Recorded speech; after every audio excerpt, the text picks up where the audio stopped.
in this regard. Government Bill, first reading. Banking Legislation Miscellaneous Amendments Bill 2026. Second reading. Secretary for Financial Services and the Treasury. President, I move the second reading of the Banking Legislation Miscellaneous Amendments Bill 2026. This bill aims to ensure that, given the ever-evolving landscape of the banking industry, legislation related to Hong Kong's banking industry remains fit for purpose and capable of supporting future development.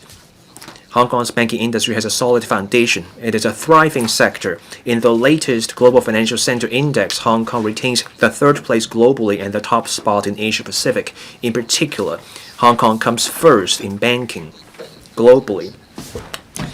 When we look at 2025 as a whole, the Hong Kong banking industry as a whole saw an 11.8% increase in deposit.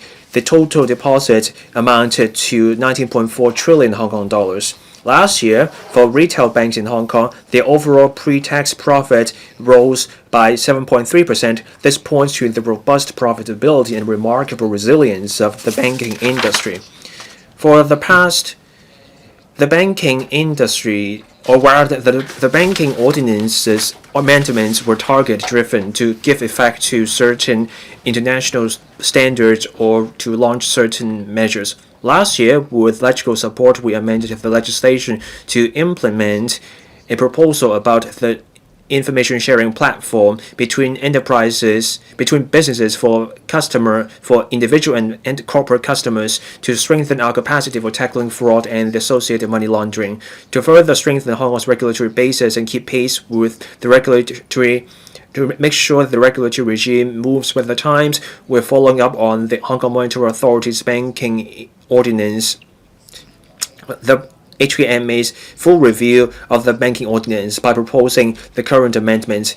Our goals are as follows. First, we want to reflect the latest banking practices and regulatory approaches. Second, we want to address specific issues identified from our supervisory experience over the years. And we want to further align Hong Kong's banking regulation with that of other major international financial centers. There are 6 parts to the proposal in the bill.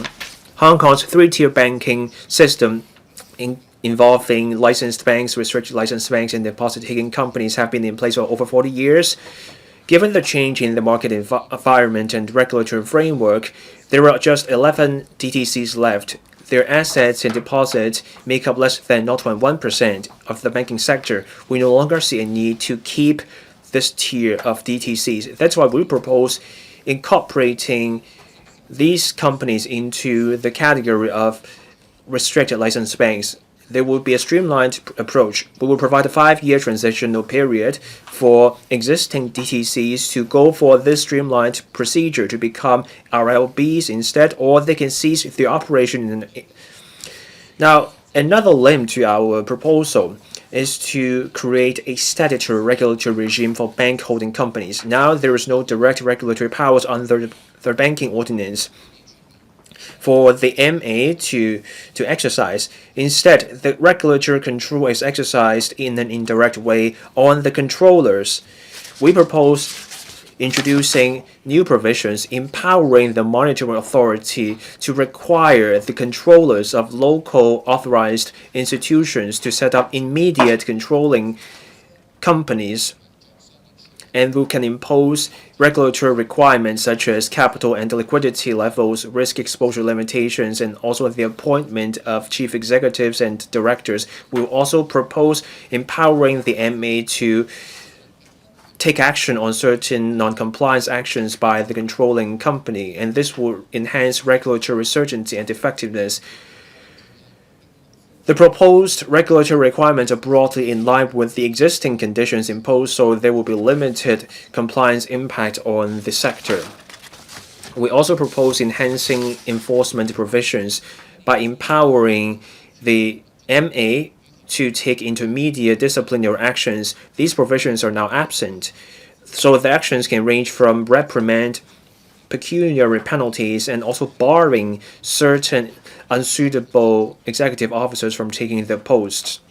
That's why we propose adopting the practice of other major financial centers by empowering the MA to take such intermediate actions, and then they can also resolve disciplinary procedures by agreement. And we also propose empowering the MA to appoint skilled persons in light of actual needs to assist them with performing actions, and they can also require authorized institutions to appoint such skilled persons and to submit reports on those institutions.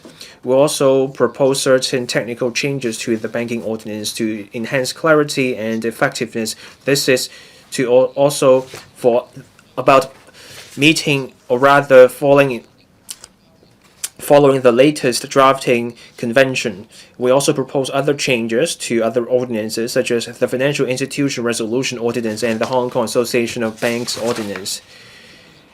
Between 2023 and 2025, the HKMA consulted the public and the industry on multiple occasions. There were changes to the proposal in response to concerns. The current proposal has broad support. In October and December 2024, and also in May this year, we consulted the panel on financial affairs. Members generally supported our proposal. President, to create the most favorable and attractive business environment, the government has always followed the latest international standards, stayed up to date with market development, in a continuous effort to enhance our financial regulations. This proposal will help our regulatory framework stay robust and conducive to the development of banks, and this will further enhance Hong Kong's status as an international financial center. I urge members to support and pass this bill. We will fully cooperate with LegCo's deliberations so that we can implement the proposal soon. I so submit. Thank you, President. And now to put the question to you that this bill be read the second time. In accordance with the rules of procedure, the second reading debate is adjourned and the bill is referred to the House Committee.